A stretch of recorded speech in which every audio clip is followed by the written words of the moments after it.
Ces apparitions se font de plus en plus rares, mais Simone Veil, ancienne ministre de la Santé, celle qui a défendu et obtenu le droit à l'avortement, a tenu à être présente pour l'inauguration de l'UFR des sciences de la santé de Montigny, qui porte dorénavant son nom. Une UFR des sciences de la santé, autrement dit une université où l'on enseigne à la fois le médical et le paramédical, première particularité.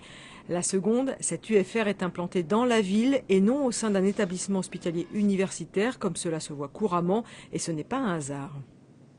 On pense que ça permet pour partie de résoudre et de traiter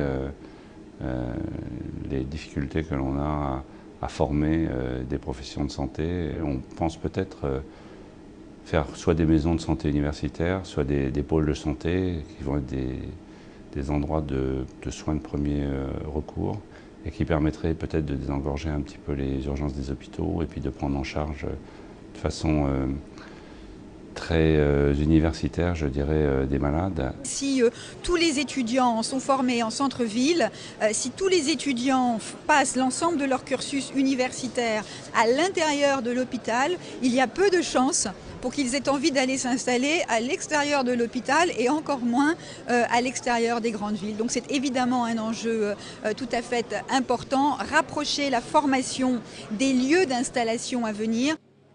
La lutte contre les déserts médicaux, la ministre présentera prochainement des mesures dans ce sens. Autre application de l'UFR des sciences de la santé qui a convaincu Marisol Touraine, la mutualisation des moyens entre différentes disciplines.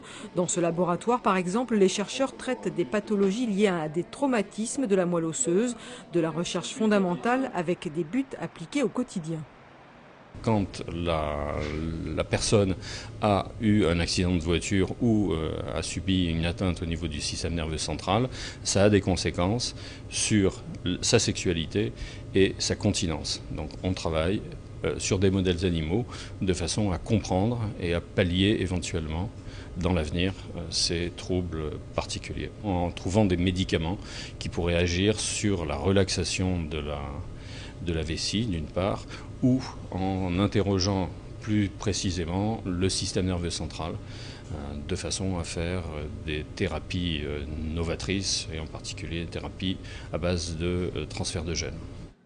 L'UFR des sciences de la santé avait été pensé dès 2003. Il est situé à 2 pas du centre commercial régional, accueille 1000 étudiants en première année et 5000 en totalité. Les amphis sont plus adaptés. C'est exclusivement des cours de médecine, je pense, contrairement à l'ancienne fac. Après, moi, je la trouve un peu moins chaleureuse, c'est plus austère. Elle est très sympa. Elle est plus proche de la gare, donc c'est plus rapide, donc c'est pratique.